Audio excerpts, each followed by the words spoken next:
കൊല്ലം പുത്തൂരിൽ POCSO കേസിൽ അറസ്റ്റിലായ ജ്യോത്സ്യൻ മുരാരി തന്ത്രി എന്ന രാജൻ ബാബു പെൺകുട്ടിയെ മർദ്ദിച്ചോ എന്നും അന്വേഷിക്കും. ജ്യോതിഷാലയത്തിൽ മുറിയിലെ ചുമരിൽ ചോരപ്പാടുകൾ കണ്ടെത്തിയിട്ടുണ്ട്.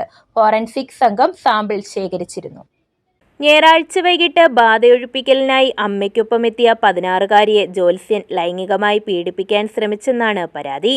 പ്രതിക്കെതിരെ പോക്സോ കേസും ചുമത്തിയിരുന്നു. ഒളിവിൽ കഴിഞ്ഞ പ്രതിയെ തിങ്കളാഴ്ചയാണ് ഭരണിക്കാവിലെ ലോഡ്ജിൽ നിന്ന് പുത്തൂർ പോലീസ് പിടികൂടിയത്. ബാധ ഒഴിപ്പിക്കാനെത്തിയ 16-കാരിയെ കടന്നുപിടിക്കാൻ ശ്രമിച്ചതിന് അറസ്റ്റിലായ ജ്യോത്സ്യൻ മുരാരി തന്ത്രി എന്ന രാജൻ ബാബു സാമൂഹിക മാധ്യമങ്ങളിലും സജീവമാണ്.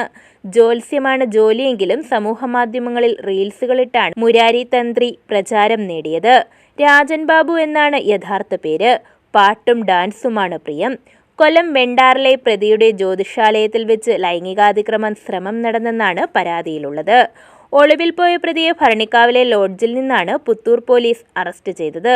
വെണ്ടാറിലെ മുരാരി ജ്യോതിഷാലയത്തിൽ ജില്ലയ്ക്ക് പുറത്തുനിന്നടക്കം നിരവധി ആളുകൾ വന്നുപോയിരുന്നു. ഞായറാഴ്ചയാണ് ബാധയൊഴിപ്പിക്കലിനായി 16-കാരിയും അമ്മയും ഇവിടെ എത്തിയത്. അമ്മയെ പുറത്തിരുത്തി കുട്ടിയെ അകത്തേക്ക് കൊണ്ടുപോയി ലൈംഗിക അതിക്രമം നടത്താൻ ശ്രമിച്ചെന്നാണ് പരാതി. സംഭവശേഷം മൊബൈൽ ഫോൺ സ്വിച്ച് ഓഫ് ചെയ്ത പ്രതി ഒളിവിൽ പോയിരുന്നു. രാത്രി മുഴുവൻ തിരഞ്ഞെങ്കിലും പ്രതിയെ കണ്ടെത്താനായില്ല.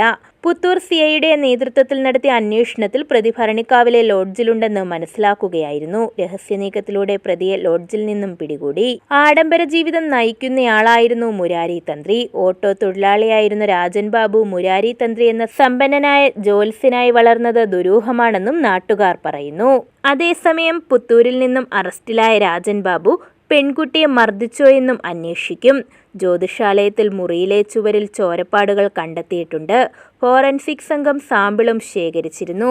News bureau, Sasthamkotta.